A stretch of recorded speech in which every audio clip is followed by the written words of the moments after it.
வருது சித்தப்பா இந்த சின்ன பொண்ணு யாரு உந்தன் செட்டப்பா பொண்டாட்டிக்கு தெரிஞ்சு புட்டா சித்தப்பா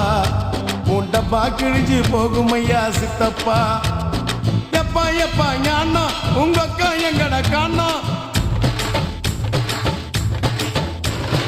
எப்பா எப்பா ஞானா உங்க அக்கா எங்கட காணா 2 ரவுண்டு உள்ள விட்டா பறக்குதப்பா ஞானா டபாய்க்கிறாடா கண்ணம்மா டபாய்க்கிறாடா துபாய் போய் வந்த எங்கிட்ட டபாய்க்கிறாடா